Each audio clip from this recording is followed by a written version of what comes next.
우리가 산상수훈을 통해 가지고 예수님께서 하나님 나라에 들어갈 수 있는 서기관들보다 바리새인보다 더 나은 의가 무엇인지 살펴보고 있습니다. 예수님께서는 6가지의 구체적인 예를 말씀하셨습니다.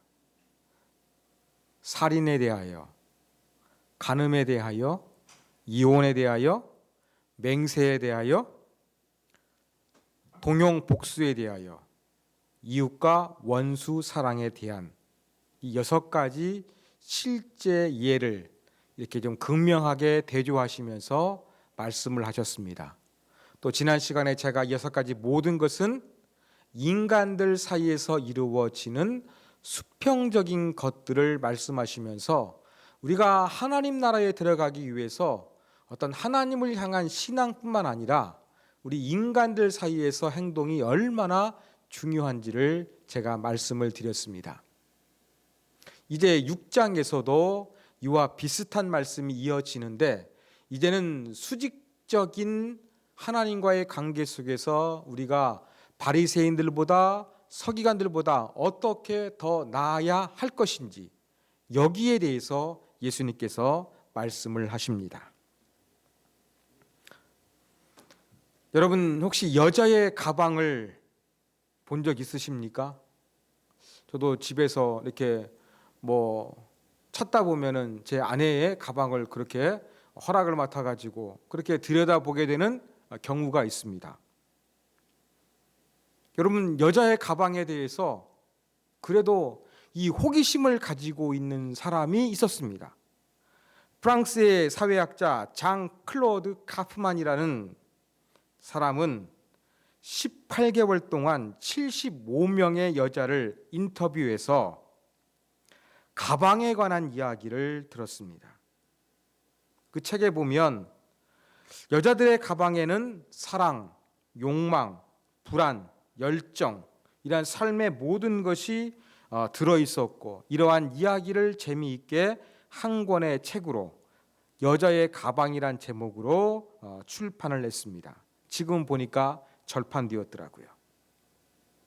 저자의 이야기의 결론은 바로 무엇이냐면 여자의 가방은 단순히 어떠한 물건을 집어넣는 그러한 어떤 상자 아니면 여자들이 그렇게 좀 예쁘게 외출할 때 꾸미는 어떠한 가방이라는 액세서리 그 이상의 의미가 있다는 것이죠. 바로 이 여자들의 정체성을 보여주고 그 여자의 존재의 단면을 보여주는 것이다. 책에서 그렇게 이야기를 합니다. 그러면 여자의 가방은 패션적인 면도 있거든요. 이건 외부적인 거예요. 그렇지만 그 안에 들어있는 여러 가지 물건들은 그 여자의 단면을 보여주기 때문에 내면적인 것이기도 합니다. 여러분, 가방이 겉으로 볼 때에는 패션이지만 그 안에 그것을 소유한 사람의 삶의 의미가 담겨져 있는 것처럼 인간이 하나님을 향해서 하는 종교 행위가 있지만 그 행동의 이면에는 그 사람의 어떠한 모습과 그 사람의 내면이 들어가 있는 경우가 많이 있습니다. 그래서 예수님께서 이렇게 말씀하십니다. 1절입니다. 사람에게 보이려고 그들 앞에서 너희의 의를 행하지 않도록 주의하라. 그리하지 아니하면 하늘에 계신 너희 아버지께 상을 받지 못하느니라.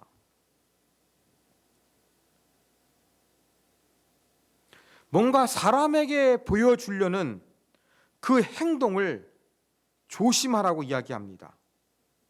그걸 조심하지 아니하면 하나님 아버지에게 받을 상이 없다는 것입니다.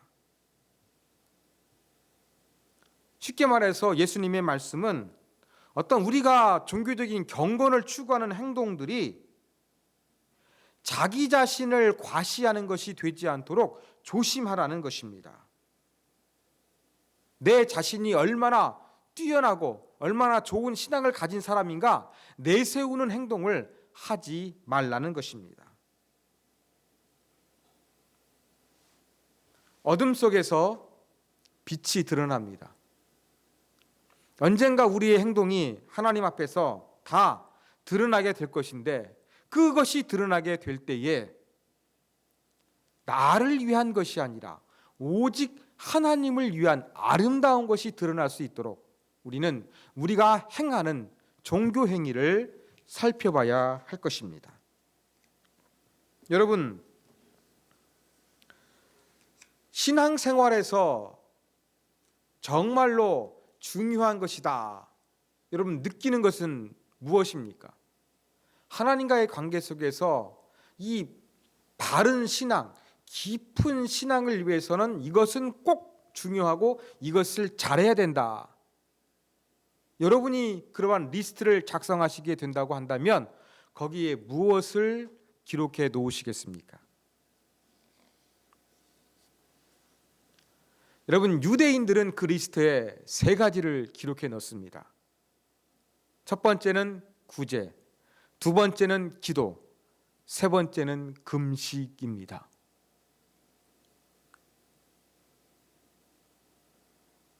요즘 같으면 하나님 말씀이 얼마나 중요합니까? 그죠? 그러니까 하나님 말씀, 기도, 헌신, 충성,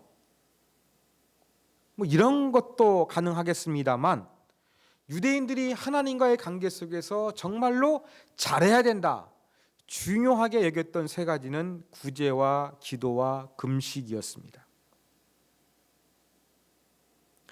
구제와 기도와 금식이 가방이 겉으로는 패션인 것처럼 이 3가지 종교 행위가 하나님을 향하고 있는 것 같지만, 그 종교 행위 이면에는 자기가 어떠한 사람인가, 자기가 어떠한 신앙을 가졌는가, 자기가 얼마나 훌륭한 사람인가를 드러내고자 하는 어두운 인간의 그 모습이 있다는 것을 예수님께서는 말씀하여 주신 것입니다. 여러분, 외식 원래 배우죠. 배우는 자기의 삶을 실제 보여주는 것이 아니라 어떠한 자기에게 주어진 역할을 보여주는 것입니다. 마치 배우처럼 우리가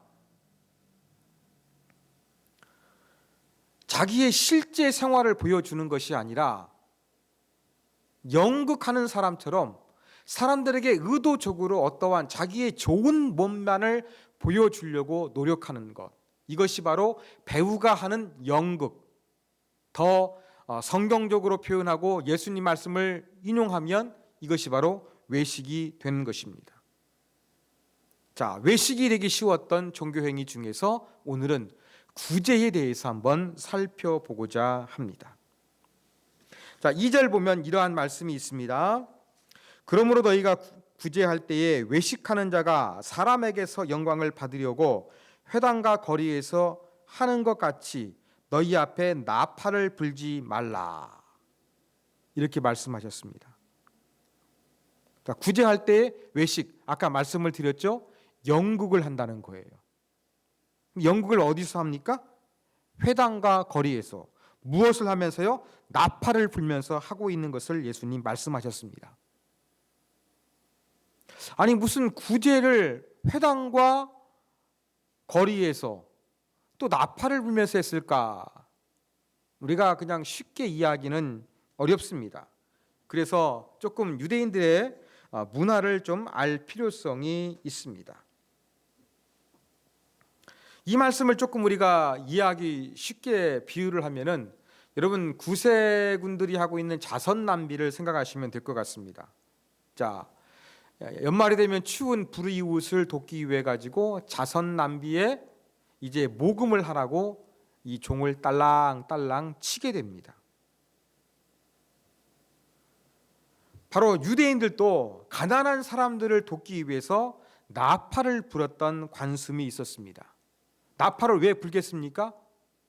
더 많은 사람들이 이 구제에 동참을 해가지고 어려운 사람을 잘 도와주기 위함이었습니다. 그런데 이것이 점점점 변질되고 이 구제할 때의 나팔을 부는 것을 이제 이용하기 시작하는 것이죠. 어떻게 했느냐? 자, 회당이나 거리에서 나팔을 붑니다. 그러면서 이제 그 구제 헌금을 했던 것을 이제 발표하는 것입니다.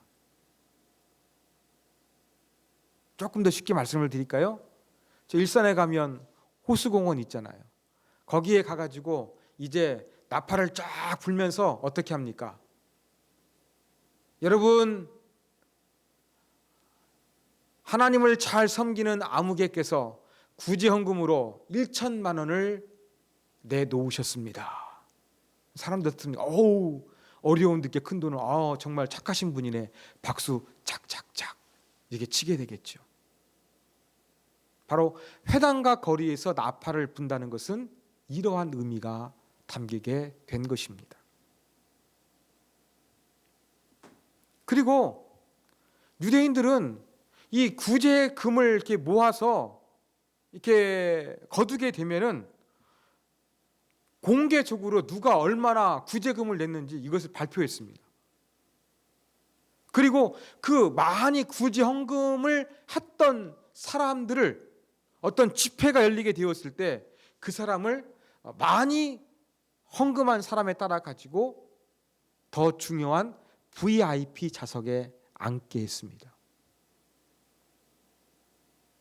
그러니까 원래 구제헌금 불 때 많은 사람들이 동참하기 위해서 나팔을 불었는데 이것을 가지고 나팔을 불어가지고 내가 구제헌금 얼마 했다 이걸 자랑하고 이걸 공개하고 또 이걸 많이 하는 사람들을 그 어떠한 모임이 있을 때 상석에 앉게 하는 이러한 문화가 발달됐던 것입니다. 그러니까 이런 걸 통해 가지고 뭘 드러내는 것입니까? 정말로 가난한 사람들의 아픔을 보듬고 그들을 위하는 것이 아니라 가난한 사람들을 위해서 내가 이만큼 했어 라는 자기의 존재감을 사람들에게 각인시키는 것이 바로 유대인들의 구제 행동이었던 것입니다. 여러분, 제 설명을 들으니까 유대인들은 이 구제 헌금 정말로 나쁘게 하네 이러한 생각을 하실 수 있습니다. 맞습니다. 그러나 이 변질된 문화뿐만 아니라 또 한 가지 우리가 조금 유대를 지배했던 로마의 문화도 한번 생각해 볼 필요성이 있습니다.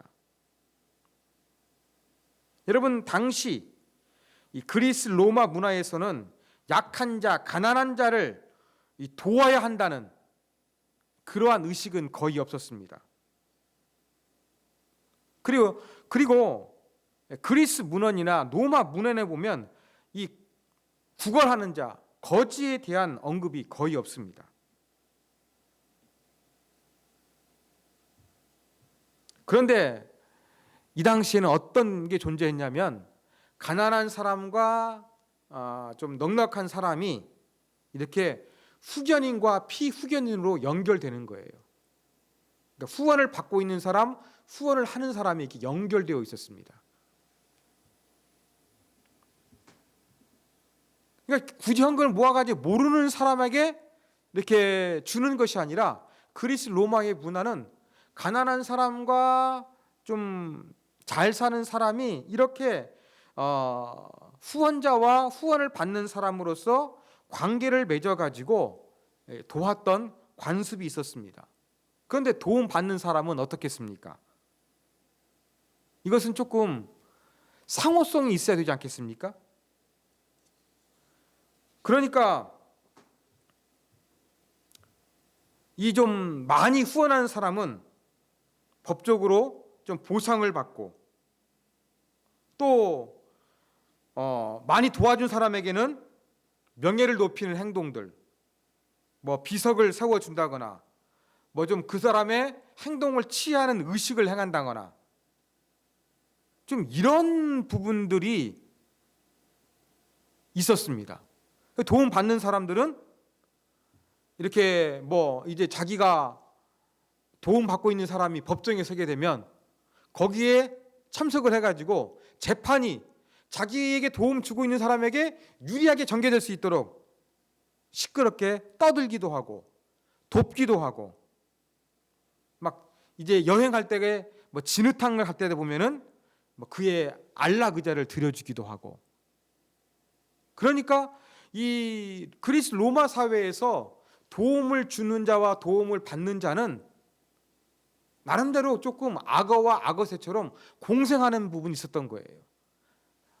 물질이 없어 가난한 사람은 물질적인 도움을 받고, 그 대신에 도움을 주었던 사람을 사회적으로 조금 띄워주고 높여주는 그러한 문화가 있어가지고 순수하게 약자를 그렇게 사랑으로 돌봤던 그러한 문화가 전혀 아니었습니다. 이러한 로마의 그 식민 지배를 받다 보니까 유대인들도 이러한 것이 스며들었겠지요. 그러니까 구제를 하더라도 순수하게 할 수가 없었던 것입니다. 아까 제가 말씀드렸던 것처럼 그냥 점점점 구제하는 사람이 뭔가 뛰어나고 뭔가 훌륭하고 뭔가 덕 있는 사람처럼 보이는 그러한 인간을 드러내고자 하는 그러한 장치들이 더덕더덕 붙어져 있던 것이 바로 구제 행위였던 것입니다. 자, 이러한 모습으로 구제를 하는 거 예수님 뭐라고 말씀하셨습니까? 2절 끝에 보면 그들은 자기 상을 이미 받았느니라 말씀하셨습니다. 자, 받았느니라 라는 것은 경제 용어입니다. 영수증 처리가 끝났다는 것입니다. 여러분, 그 영수증을 통해 가지고 뭐 송금을 했는지 내가 돈을 받았는지 분명히 남기는 것처럼 하나님 보시기에 이렇게 구제를 할 때에 인간 자기 자신을 뭔가 드러내는 존재감을 추구한다고 한다면 이것은 하나님께서 이미 상을 줄 것이 없다는 것입니다. 인간에게 칭찬을 이미 받았기 때문에 하나님이 주실 상급이 다 지불되어 가지고 정산 완료 이렇게 되었다고 지금 예수님께서 선언하고 계십니다. 자, 그러면서 예수님 어떻게 구제하라고 말씀하십니까? 3절과 4절입니다. 너는 구제할 때에 오른손이 하는 것을 왼손이 모르게 하여 내 구제함을 은밀하게 하라. 은밀한 중에 보시는 너희 아버지께서 갚으시리라.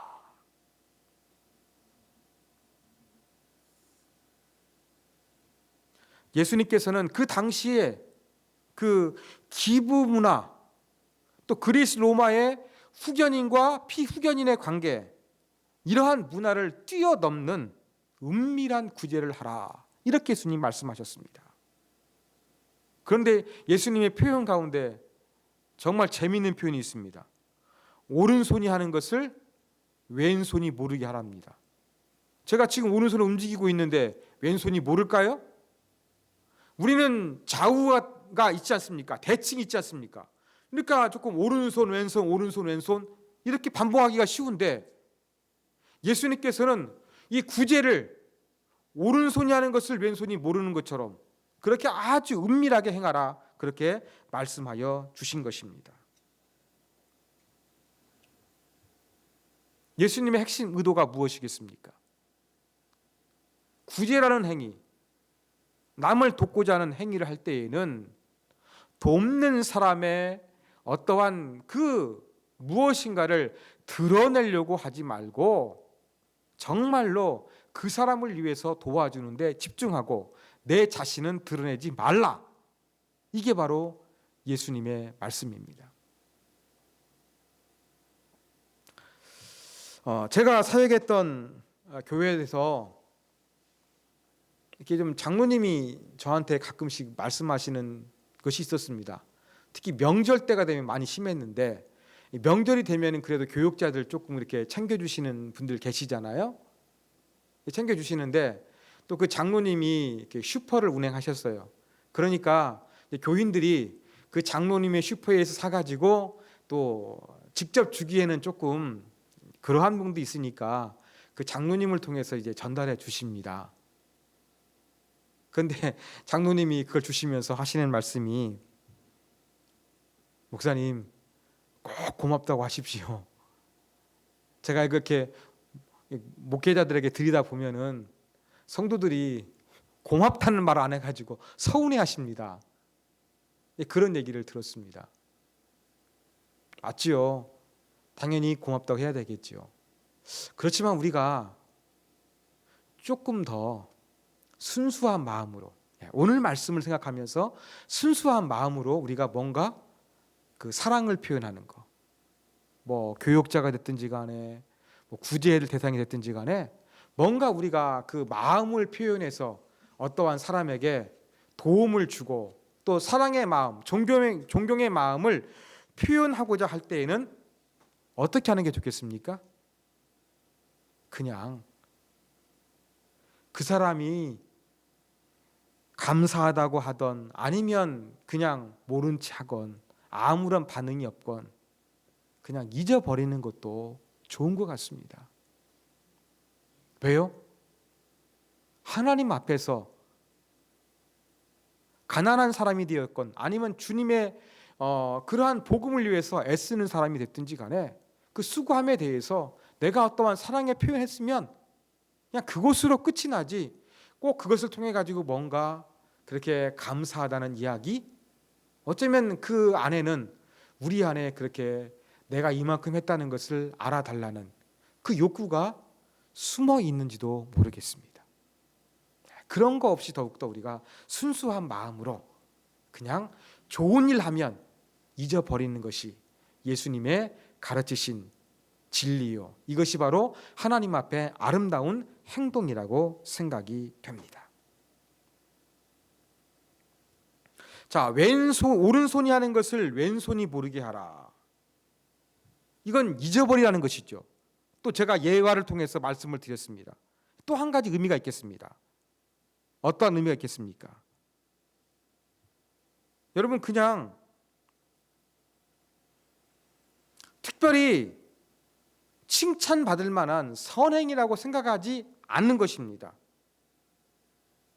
나를 드러내질 뿐만 아니라 그냥 이것이 특별한 것이라고 생각 자체를 하지 않는 것도 정말로 중요하다는 것입니다.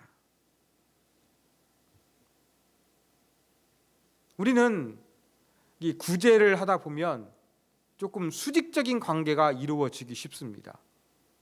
그런데 예수님 말씀처럼 우리가 은밀하게 해가지고 나는 빠져버려야 되는 거예요. 그래서 이 구제 가운데서도 수직 관계가 형성되는데 내가 빠는 거예요. 그래서 하나님의 사랑이 구제를 받는 사람에게 전달되도록 하는 것이 더 중요합니다. 이것이 바로 오른손이 하는 것을 왼손이 모르게 하는 그러한 예수님의 말씀의 의도라고 저는 해석을 합니다. 그러니까 특별한 게 아니에요. 나는 신경 안 쓰는 거예요. 그냥 구제할 때 나는 완전히 빠져버리고 하나님의 사랑이 뭔가 물질과 뭔가 도움이 필요한 사람에게 직접 전달되는 것으로 해버리는 것. 나는 뭔가 특별한 것이 아니라 아무것도 아니라 자기의 존재감을 드러내지 않는 것. 이것이 바로 예수님께서 말씀하신 오른손이 하는 것을 왼손이 모르게 하라라는 말씀 가운데 내포되는 것이라고 저는 생각을 합니다. 자, 지금 구제를 우리가 어떻게 해야 되는가 지금 살펴보고 있습니다. 구제는 뭔가 물질이 됐든 간에 먹거리가 됐든지 간에 뭔가 필요한 것들을 공급해 주는 것입니다.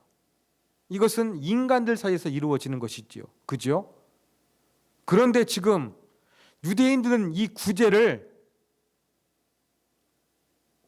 하나님과 수직적인 종교 행위에서 중요한 것으로 간주했습니다. 세 가지, 구제, 기도, 금식, 제가 세 가지 말씀을 드렸지요. 여러분, 왜 구제가 종교 회개에 포함이 될까요? 맹세, 간음, 살인, 동형복수 전부 다 수평적인 거잖아요. 구제도 보면 수평적인 것이잖아요. 그런데 왜 구제 행위가 종교 행위에 포함되느냐? 한번 이것도 우리가 한번 생각해 볼 필요성이 있습니다. 여러분, 유대인들에게 이 구제는 이렇게 이웃 사랑하는 것처럼 이 단순한 이 수평적인 관계가 아니라 구제는 그 사람의 신앙을 보여주는 척도였습니다. 가난한 자를 구제하는 것, 구약 시대부터 중요한 종교 행위로 간주했습니다. 또 유대교회에서의 구제는 경건의 핵심이었고, 이 구제 행위가 하나님 앞에 최후 심판을 받을 때에 구원받을 수 있는 근거가 되는 것이라고 믿기도 했습니다.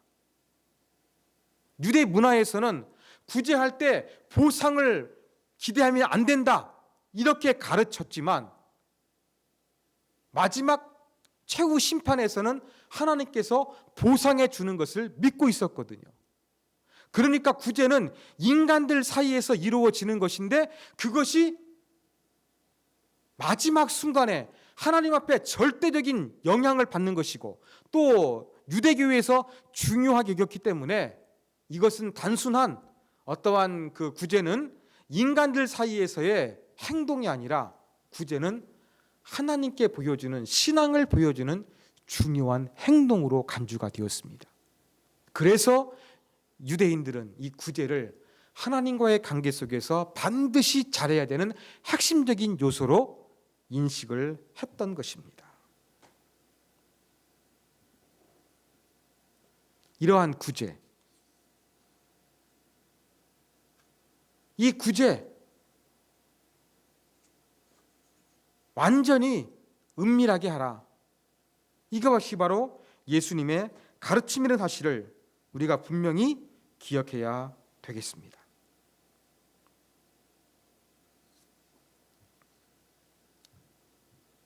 우리는 인정받고자 하는 욕구가 있습니다. 배우자에게도 있고, 나 스스로에게도 있고, 자녀에게도 있고, 또 직장에서도 있고, 어디에서나 있습니다. 그냥 인간은 사회적인 동물이기 때문에 이 사회적인 관계 속에서 내가 뭔가 소중한 사람이라는 것을 인정받고 확인하고 싶어하는 욕구가 분명히 있는 것입니다. 그런데 이것이 조금 지나치게 되면은, 이것을 너무 의식하게 되면 바로 연극, 즉 외식하는 사람이 되는 것입니다. 그래서 인간관계 속에서나 아니면 하나님과의 관계 속에서의 경건을 추구하는 행동이 순수하지 못하고 자기 자신을 드러내는 방편으로 활용되고 전략하기가 쉽다는 것을 우리가 분명히 기억해야 될 것입니다.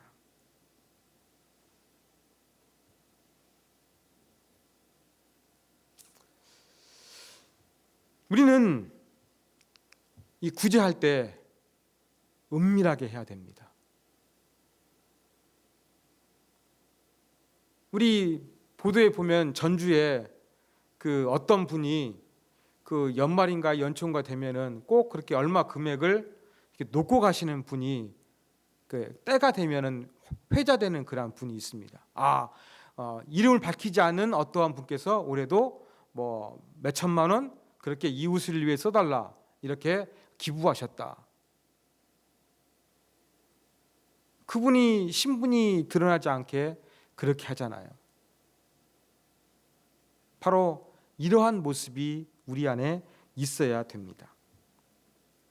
근데 우리 그리스도인의 구제는 나를 쏙 빼가지고 어때요? 내가 아니라 하나님. 하나님의 사랑을 담고 하나님을 알 수 있도록 하는 것이 더 중요하다고 생각합니다. 그냥 휴머니즘으로 저 사람이 힘들고 어려우니까 도와줘야지 하는 이러한 보편적인 인간애가 아니라 이러한 인간애도 있지만 사랑의 하나님이기 때문에 또 다른 사람보다 하나님에게 나에게 더 많은 걸 주셨기 때문에 나보다 힘들고 어려운 사람들에게 하나님의 사랑으로 함께 나누는, 그래서 하나님을 알고 하나님의 영광을 드러내는 그러한 구제 행위가 되도록 우리는 더욱 힘써야 될 것입니다. 이런 것들을 잘못하게 되면 우리는 조금 이상한 조금 바람직하지 못한 이상한 신앙으로 빠지기가 쉽다는 사실, 또 예수님께서 말씀하시는 그러한 천국에 들어가는 의의 기준에 충족되지 못할 가능성이 있다는 사실을 우리가 분명히 기억해야 되겠습니다. 제가 청년부 시절을 전담했던 교회에서 있었던 이야기입니다. 상주에서 공부를 잘해가지고 이 서울에 대학을 오게 된 청년이 있었습니다. 이 청년은 보니까 안수 집사님의 아들이었어요. 근데 어느 날 갑자기 형도 같이 교회를 나오기 시작했습니다. 자기 형이 조금 이제 아버지가 안수 집사님이니까 신앙적인 부분 환경 속에서 컸지만 소위 그냥 날라리 신자였어요. 그러니까 교회는 다니지만 행동이 그렇게 좀 덕스럽고 좀 하나님의 영광을 나타낼 만한 그러한 모습이 좀 없었지요. 근데 좀 청년부 나오면서 은혜를 받으니까 예배 드리고 청년부 예배 드리고 청년부 소모임에도 참석도 하고 또 그러다가 이제 막 새벽 기도도 오게 되고 또 제가 교회에서 사무실에서 아침 7시에 막 큐티 모임도 했었거든요. 근데 막 큐티 모임도 참석하고 막 출근하고 이렇게 되는 거예요. 그러니까 동생이 갑자기 좀 날라리 같은 자기 형이 바뀌게 되니까 집에 상주에 내려가 가지고 좀 교회 자랑을 많이 좀 했나 봅니다. 동생이 놀랄 정도였으니까요. 그러다 어느 날 저한테 이 상주에 계신 그 어머님한테 전화가 왔습니다. 저한테 제발 자기 큰아들을 상주에 내려오게 해달라고 좀 목사님이 조금 옆에서 잘 도와주세요. 그렇게 부탁하는 거였습니다.